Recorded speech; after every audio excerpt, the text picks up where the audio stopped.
ბათუმში ბოლო 1 კვირის განმავლობაში მენინგიტით დაავადების მეორე ფაქტი დაფიქსირდა, თუმცა ამჯერად შემთხვევა ლეტალურად დასრულდა.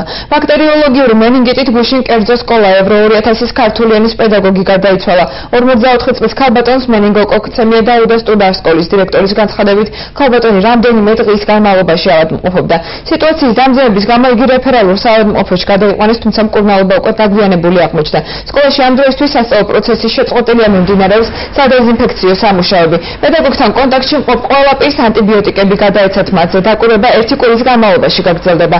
აჭარის საზოგადოებრივი ჯანდაცვის ცენტრში აცხადებენ, რომ დაავადების ეს ფორმა კარანტინს არ საჭიროებს. სკოლაში ორშაბათიდან სწავლა ჩვეულ რეჟიმში აღდგება. საზოგადოებრივი ჯანდაცვის ცენტრის აჭარის ფილიალის დირექტორი მარა ჩხეიძის თქმით, ამ ეტაპზე ეპიდემიის საშიშროება არ არის, თუმცა მოსახლეობას იგი მეტის სიფრთხილისაკენ მოუწოდებს.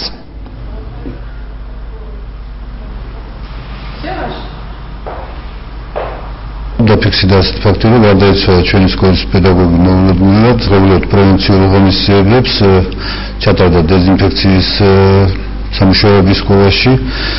პანიკის საფუძველი არასდროს როგორც გვეუბნებიან მედიკოსები და ორშაბათიდან ჩვეულებრივი განახლდება მეცადინეობა სკოლაში. სამწუხაროდ დღეს დაფიქსირდა ნამდვილად ეს ფაქტი. ჩვენ დაუკავშირდით საზოგადოებრივ ჯანდაცვას. საზოგადოებრივმა ჯანდაცვამ ჩაატარა ყველა ის ზომები, რაც ამ ეტაპისთვის იყო საჭირო. არსებობს ეპიდემიის საშიშროება, აქედან გამომდინარე ჩვეულებრივად ორშაბათიდან სწავლა აღდგება სკოლაში. უფრო მეც გეტყვით, რომ დღეს ფაქტურად არ იყო იმის რეკომენდაცია, რომ შეწყვეტილიყო სწავლა, თუმცა მშობლებმა მოითხოვდნენ ბავშვები გაიყვანათ სკოლიდან. ყველა ზომები გაკეთებულია, ბავშვებსაც ჩაუტარდა პროფილაქტიკა და შესაბამისად მასწავლებლებიც არიან მეთვალყურეობის ქვეშ. გარდაიცვალა მენინგოკოქცემით 44 წლის ქალბატონი. ყველა შესაძლო კონტაქტს ჩაუტარდა ანტიბიოტიკო პროფილაქტიკა, უბრალოდ უტარდება ანტიბიოტიკებით მკურნალობა. იქ სამუშაო ადგილზე ჩატარდა დეზინფექცია, სადეზინფექციო სამუშაოებიც. საერთოდ რეგიონში სულ დაფიქსირებულია მენინგოკოქცემის 4 შემთხვევა 2013 წლის განმავლობაში. შემთხვევათა ასეთი რაოდენობა ყოველწლიურად რეგისტრირდება რეგიონში. რაღაც განსაკუთრებულ მატებასთან ნამდვილად არ აქვს საქმე. და თემაზე უფრო სასაუბროთ ჩვენ პირდაპირ ეთერში საქართველოს საზოგადოებრივი ჯანდაცვის ცენტრის აჭარის ფილიალის ხელმძღვანელი ქალბატონი მარა ჩხეიძე მოვიწვიეთ. მოგესალმებით ქალბატონი მარა, ძალიან დიდი მადლობა სტუდიაში სტუმრობისთვის. ვიდეო საუბარს დავიწყებთ და კონკრეტულ მაგალითებზე გადავალთ. მინდა მაყურებელს განვიმარტოთ, რა დაავადებასთან გვაქვს ამ შემთხვევაში საქმე და არის თუ არა გავრცელების საშიშროება მიიღოს უფრო დიდი მასშტაბები. მოგესალმებით, გმადლობთ მოწვევისათვის. როგორც უკვე ინტერვიუდან ჩანს, შემთხვევათა გარკვეული რაოდენობა წლიდან დაფიქსირდება. შემთხვევათა მატებასთან ნამდვილად არ გვაქვს საქმე. 2012 წელს მთლიანად აჭარის რეგიონში დაფიქსირდა მთელი წლის განმავლობაში მენინგოკოქცემის 7 შემთხვევა, ხოლო აღნიშნული პერიოდისათვის დაფიქსირებული იყო მენინგოკოქცემის 5 შემთხვევა. მინდა გითხრათ, ქალბატონი მარო, აქ გვაქვს საუბარი 1 კვირის განმავლობაში 2 შემთხვევაზე. ანუ ეს ძალიან მოკლე პერიოდში უკვე 2 შემთხვევა დაფიქსირდა და 1 ლეტალური შედეგით დასრულდა. რა არის მიზეზი, თუ კი ვიცით რა მიზეზმა შეიძლება გამოიწვიოს ეს დაავადება და ხომ არ არსებობს საფრთხე, რომ ადამიანები, რომლებიც ამ პიროვნებების გარემოცვაში იმყოფებოდნენ, მათაც რაიმე საფრთხე შეექმნეს? აქ დაფიქსირებულია სპორადიული ერთეული შემთხვევები. მენინგოკოქცემის შემთხვევა დაფიქსირდა, თქვენს აი მეორე შემთხვევაში, რომელსაც თქვენ ახლა საუბრობთ, ეს არის ბაქტერიული მენინგიტის შემთხვევა და თითოეულ ბაქტერიული მენინგიტი ჩვენს რეგულაციებში არ შემოდის, მინდა გითხრათ და სასწრაფო შეტყობინებას ჩვენ არ ვღებულობთ ბაქტერიული მენინგიტთან დაკავშირებით, ხოლო რაც შეეხება მენინგოკოქცემიას, შეტყობინება მივიღეთ და დაუყოვნებლივ მოხდა რეაგირება ყველა შესაძლო კონტაქტს უტარდება ანტიბიოტიკებს. თქვენ ინფორმაციას არ გაწვდიან ავტომატურ რეჟიმში, ვინ მართავს მდგომარეობას, ანუ ვის ევალება პასუხისმგებლობა, რომ ეპიდემიის სახე არ მიიღოს ამ დაავადებამ, ან გავრცელება დროულად იყოს შეზღუდული გავრცელების არეალი.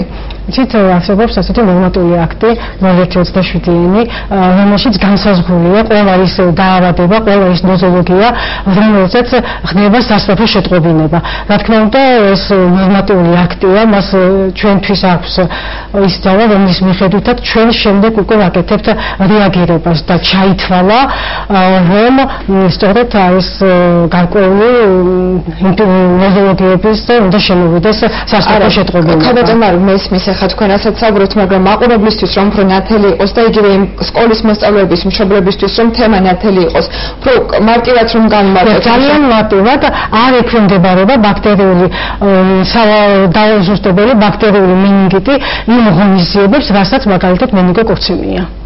ანუ რას გულისხმობთ ამას? ეს არის ეგრე ანტიბიოტიკო პროფილაქტიკა. მოგეხსენებათ ჩვენ ყველა შესაძლო კონტაქტს დავურიგეთ უფასოდ, რა თქმა უნდა, ანტიბიოტიკი, მედიკამენტი და მეცათ რეკომენდაცია და შესაბამისად მათ ეს პროფილაქტიკური მკურნალობა უნდა ჩაიტარონ. თქვენ საუბრობთ ახლა ბოლო შემთხვევაზე, როდესაც პედაგოგი სამწუხაროდ გარდაიცვალა, მაგრამ პირველ შემთხვევაში, როდესაც ბავშვი დაავადდა, როგორც ჩვენთვის არის ცნობილი, ამ სკოლაში მსგავსი პროცედურები არ გატარებულა. ანუ მედიკამენტები არ დაურიგებიათ სხვა ბავშვებისთვის და მექიმების მეთვალყურეობის ქვეშ მისი თანაკლასელები არ არიან. კიდევ შემიძლია იგივე გავიმეორო, რომ ნორმატიული აქტის მიხედვით განისაზღვრება ჩვენი რეაგირება ამა თუ შემთხვევაში.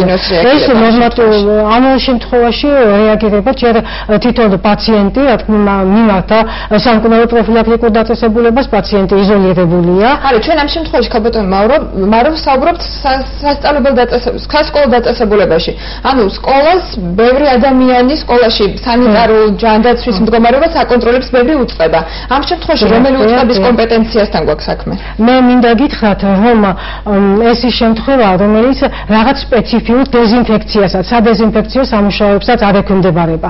ხოლო რაც შეეხება რეჟიმული წესით, სველი წესით დამუშავება, ეს სკოლისთვის ჩვეული ვალდებულება და ჩვეული მოვალეობა. ისედაც სკოლა ყოველდღიურად დღეში ორჯერადაც ვიცი სველი წესით მუშავდება. ასე რომ ეს ღონისძიება ისედაც ტარდება სკოლაში. და რაიმე განსაკუთრებულ, კიდევ ერთხელ ვიმეორებ, რაიმე განსაკუთრებულ სადეზინფექციო სამუშაოებს არ ექვემდებარება და შესაბამისად არ ექვემდებარება აგრეთვე ანტიბიოტიკო პროფილაქტიკასაც. რომ ეს რომ ჩვენს რეგულაციებში შემოდიოდეს, ჩვენ რა თქმა უნდა გვაქვს ანტიბიოტიკების განსაზღვრული მარაგი, საკმარისი მარაგი და შესაბამისი ღონისძიებები გატარდებოდა. მაგრამ ეს არის დადგენილი ნორმა. ანუ თქვენ თქვით, რომ ეპიდემიის საფრთხე არ არსებობს და ყველა ბავშვს და მშობლებს შეუძლიათ უკვე მშვიდად იყვნენ და გაჩვენებულია. კარანტინი არც გამოცხადებულა, ჩვენ რეკომენდაცია არ მეგვიცია, ეს თავისი ინიციატივით მოხდა, სკოლის ინიციატივით მოხდა, ჩვენ რეკომენდაცია არ გაგვიცია. კიდევ ერთხელ ვამბობ, სველი წესით დამუშავებას ისედაც ექვემდებარება სკოლის სანიტარული რეჟიმი. გასაგებია ქალბატონმა, უფრო მარტივად კიდევ ერთხელ მინდა უბრალოდ კითხოთ, გადამდები არის თუ არა ეს დაავადება ამ შემთხვევაში? ეხლა რაც შეეხება ჩვენს მე მინდა გითხრათ, რომ ეს გამომწვევი ბუნებაში მუდმივად ცირკულირებს. ეს შემთხვევები მუდმივად, იცით რომ არ ყოფილიყო ეს შემთხვევა, მაინც რაღაც სპორადიული შემთხვევა იქნებოდა. გადამდები არის. გადამდებულობაზე ზუსტად აი საუბარი როგორც ასეთი, ახლა გადამდებულობაზე არა, ბუნებაში არსებობს ეს გამომწვევი და გადამდებულობა ეხლა როდესაც მაგალითად არის კატარალური მოვლენები, როდესაც ნაზოფარინგიტია, როდესაც თუ კი არსებობს ჯანმრთელი მტარებლობა, რა თქმა უნდა იქ არსებობს შანსი, როდესაც არის გენერალიზირებული ფორმა დაავადების. არა, ქალბატონო, ახლა ამჯერად არა, შემიძლია თქვა, რომ თავისუფლად შესაძლებელია ბავშვები მივიდნენ სკოლაში და განახლდეს სასწავლო პროცესი. დიახ, ქალბატონო, თუმცა ჩვენ გავიარეთ კონსულტაცია რამდენიმე ექიმთან, ინფექციონისტთან, რომლებმაც თქვეს, რომ ბაქტერიოლოგიური მინინგიტის შესაძლოა ჰაერწვეთოვანი გზით იყოს გადამდები. ამ შემთხვევაში რა სიტყოდით? ამ შემთხვევაში კიდევ ერთხელ ვიმეორებ, განსაკუთრებული სადეზინფექციო სამუშაოები ჩასატარებელი არ არის. მიუხედავად ამისა, მაინც ორივე სკოლაში ჩატარდა სადეზინფექციო საშუალებებით დამუშავება.